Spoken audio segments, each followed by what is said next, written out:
बार बार देखता है, घूर घूर करके देखता है, मुड़ मुड़ करके देखता है, टकटकी लगा करके देखता है।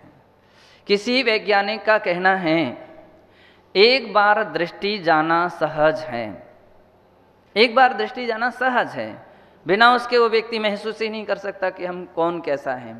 एक बार दृष्टि जाना सहज है, 2 बार भी दृष्टि एक दृष्टि से मान सकते हैं, लेकिन तीसरी बार दृष्टि का तात्पर्य है कि विकारी दृष्टि है, विकृत दृष्टि है, बार बार दृष्टि जा रही है, व्यक्ति टकटकी लगा करके देख रहा है, बैठा हुआ है, तो इसका मतलब है कि आपके अंदर में विकार उत्पन्न हो रहा है। अथवा कह रहे हैं कि बार बार अगर आपकी दृष्टि जा रही है तो निश्चित है वह दृष्टि आपके मन को विकृत कर देगी, वह आपके मन के लिए विकृत करेगी। किसी एक और वैज्ञानिक का कहना है केवल 3 सेकंड, क्या शब्द दिया उन्होंने, मात्र 3 सेकंड यदि कोई अनवरत किसी को देखता रहे तो उसके अंदर में वासनाएं भड़क सकती हैं, उसके परिणाम खराब हो सकते हैं। तो कहने का अर्थ ये है कि इसलिए इस प्रकार के अपने जैन शास्त्रों में भी कहा गया है श्रृंगार को भी ब्रह्मचर्य का एक दोष माना गया। और जब तत्वार सूत्र में अपन पढ़ते हैं तो स्त्री राग कथा श्रवण तन मनोहरांग निरीक्षण पूर्वतानुस्मरण विशेष रस स्व शरीर संस्कार त्याग पंच। अतिचारों में स्व शरीर संस्कार, शरीर को सजाना, शरीर को विभिन्न प्रकार के आभूषणों से वस्त्रों से अलंकृत करना, तो ये भी श्रृंगार है। जैन मुनि स्नान क्यों नहीं करते हैं? आय स्नान मूल गुण उनका है। इसके पीछे 2 सिद्धांत हैं। पहला सिद्धांत है कि अहिंसा व्रत की रक्षा के लिए ज़्यादा पानी बहाएंगे तो पानी कहीं ना कहीं गिरेगा और उन प्रकार के जीवों की आराधना होगी। ऐसे स्थान अपना शरीर के पीछे सिर के ऊपर हम जीवों को नहीं देख सकते हैं और इस कारण से हम पानी डालेंगे तो उन जीवों की आराधना हो सकती है, तो उनकी रक्षा के लिए साधुजन स्नान नहीं करते हैं, एक सिद्धांत है। दूसरा सिद्धांत दिया गया शरीर संस्कार से विरक्त होने के लिए। जितना शरीर को व्यक्ति मतलब सजा करके रखता है, बार बार स्नान, तरह तरह की साबुन सर्फ और क्या क्या सामग्री से जो स्नान करता है, तो उसका परिणाम ये है कि शरीर श्रृंगार ही व्यक्ति के अंदर में राग भाव उत्पन्न कर रहा है। राग भाव होने से ही शरीर का संस्कार, शरीर संस्कार प्रारंभ हो रहे हैं, शरीर का श्रृंगार प्रारंभ हो रहा है। बिना शरीर के राग हुए बिना ये कुछ हो सकता नहीं। बहुत कुछ लोगों को देखते हैं कि वे साबुन नहीं लगा पाते हैं तो फिर मिट्टी लगाते हैं, कोई मिट्टी नहीं लगा पाए तो नींबू लगाएंगे, कोई बेसन लगाएंगे, कोई और प्रकार का सामग्री से बार बार अपना सिर धुल रहा है, चेहरा धुल रहा है। तो ये चेहरा क्यों बार बार धुल रहा है, ये बार बार सिर क्यों धुल रहा है, क्या कारण है, इसके पीछे क्या हेतु है?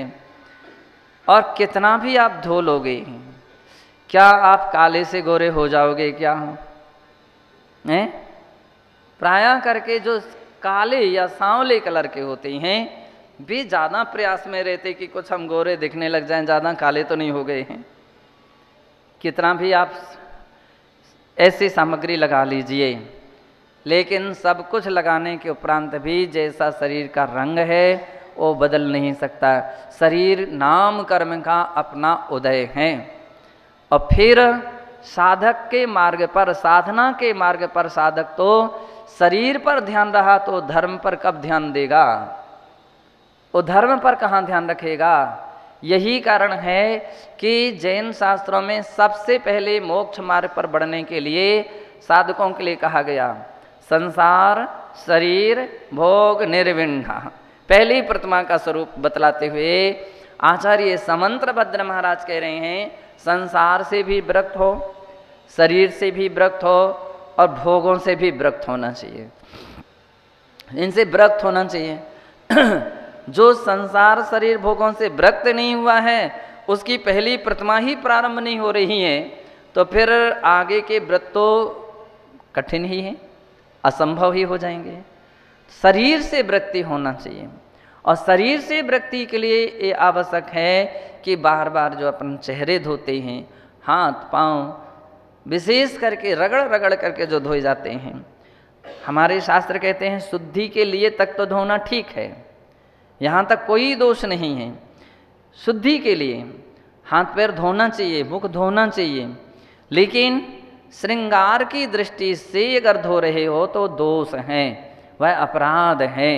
क्या शुद्धि के अलावा आप सिर चेहरे आदि धो रहे हो तो आपका उसके प्रति राग भाव है, और शरीर के प्रति राग आ गया तो समझ लीजिए अभी पहली ही सीढ़ी ही नहीं चढ़ पा रहे हैं। तो श्रृंगार की विरक्ति की बात कही गई, श्रृंगार से रहित होना चाहिए। साधुजन केशलोंच करते हैं, क्यों करते हैं केशलोंच? क्यों केशलोंच करते हैं? ये भी केशलोंच भी एक शरीर से विरक्ति का एक उदाहरण है। कतिपय लोग आज के समय में जब हम कभी देखते हैं एक एक बाल बीन बीन बीन करके निकाल रहे हैं, नहीं, वो केशलोंच का स्वरूप ही नहीं है।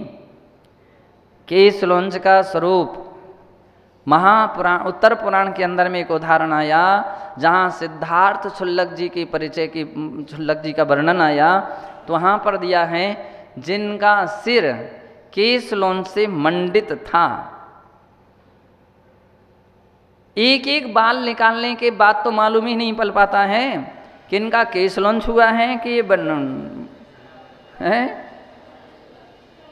ये उस तरह से बनवा करके आए हैं।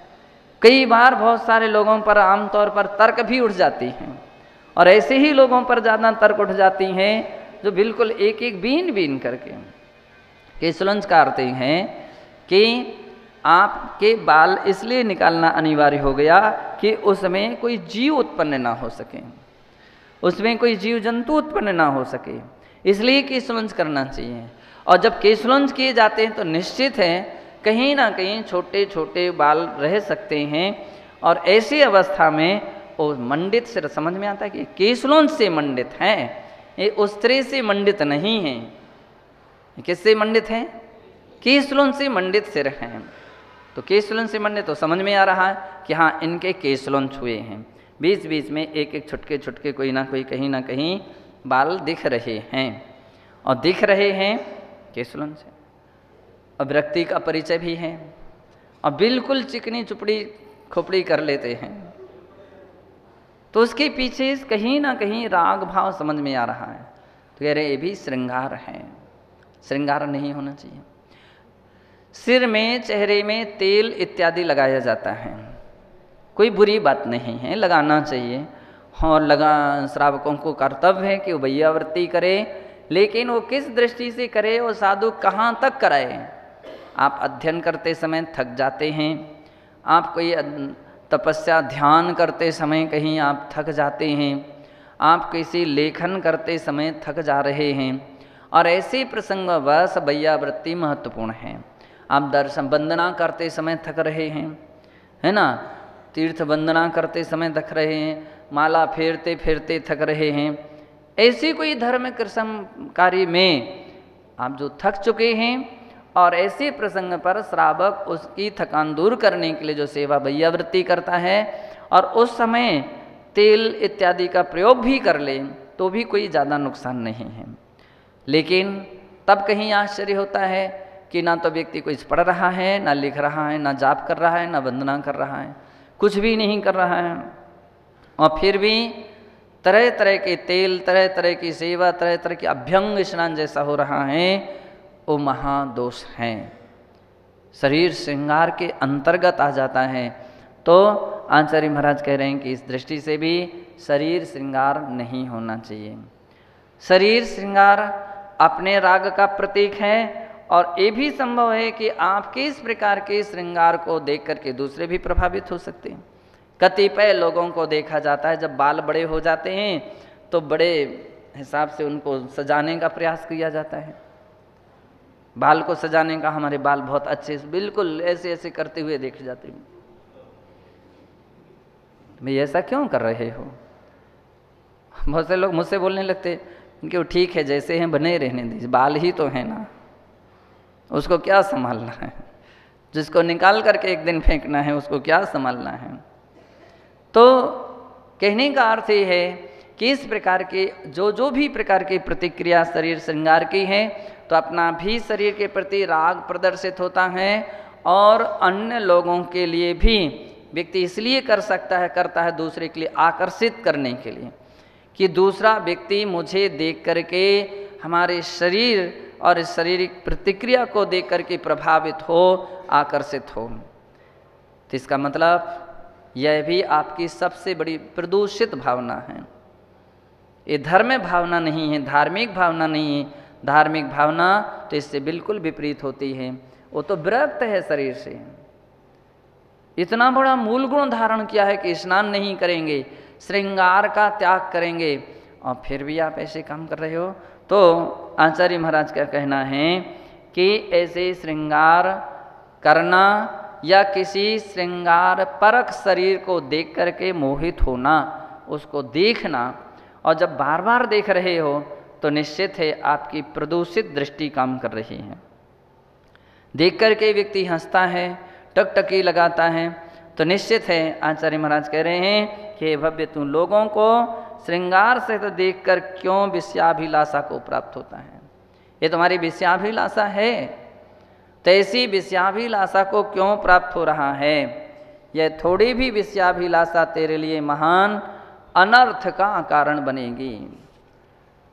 स्वल्पोप्यसौ तव महज्जन यस्सनर्थम, स्वल्प यानी थोड़ी सी भी इस प्रकार की अभिलाषा तुम्हारे लिए महान अनर्थ का कारण हो सकती है। इसलिए और स्नेहाद्युपक्रम मजुसो ही यथा तुरंतुरस्य, जैसे उदाहरण दे रहे हैं, रोगी को दही अपथ्य कारक है, जिसके लिए कास यानी खांसी की बीमारी हुई हो और उसको दही खिलाओगे, खट्टी वस्तु खिलाओगे, तो खांसी कम नहीं होगी, खांसी और बढ़ेगी।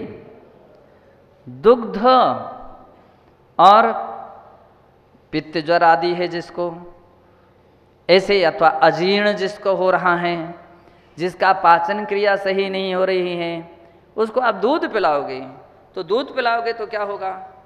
वो अपचक हो जाएगा और दस्त उल्टी कुछ भी हो सकती हैं।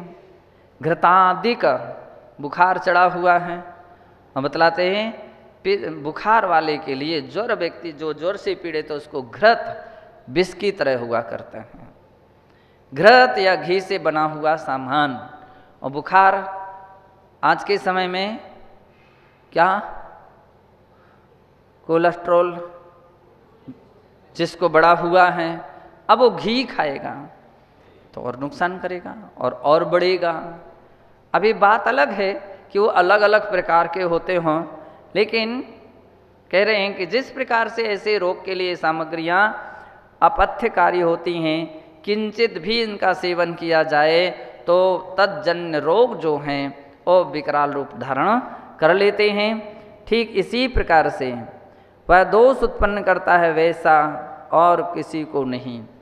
तो उसी प्रकार से एक तो अनादिकाल के प्राणी के अंदर में संस्कार और ऐसे संस्कार रहे हैं जो गलत संस्कार रहे हैं, कुसंस्कार रहे हैं, विषय वासनाओं के अनादिकाल के संस्कार रहे हैं, और फिर जिनका पूर्व जीवन ऐसी गलत संगतियों में व्यतीत हुआ है, और फिर भी वो इस मार्ग पर आकर के भी अगर ऐसे इन सारी बातों पर परहेज ना करे, कंट्रोल ना करे, तो आचार्य महाराज कह रहे हैं कि फिर तो उस प्रकार के दोष को कंट्रोल करना या उस पर ब्रेक लगाना कठिन है, एक इसी प्रकार से संभव नहीं हो सकते हैं। इसलिए हे भव्य, तो यदि अपने शील की रक्षा चाहता है तो अपने मन पर कंट्रोल करो, अपने मन पर ब्रेक रखो, अपनी इंद्रियों पर ब्रेक रखो, इस प्रकार की दृष्टि पर भी संयम रखने का प्रयास कीजिए। संयम की जब बात आती है तो लोग क्या करते हैं कि केवल बाहर के जो कुछ अपना व्रत नियम हैं उनका पालन करने का नाम संयम है। जबकि हमारे यहाँ एक एक इंद्रियों का भी संयम कहा। स्पर्शन इंद्रिय का संयम होना चाहिए, रसना इंद्रिय का संयम होना चाहिए, घ्राण इंद्रिय का संयम होना चाहिए, चक्षु इंद्रिय का संयम होना चाहिए, कर्ण इंद्रिय का संयम होना चाहिए, मन का संयम। इंद्रिय संयम की जहाँ व्याख्या की तो वहाँ पर आचार्य महाराज ने एक एक इंद्रियों के प्रति संयम की बात कही। एक एक इंद्रिय संयम की दृष्टि से 6 प्रकार का संयम है, 5 इंद्रियों का और 1 मन का।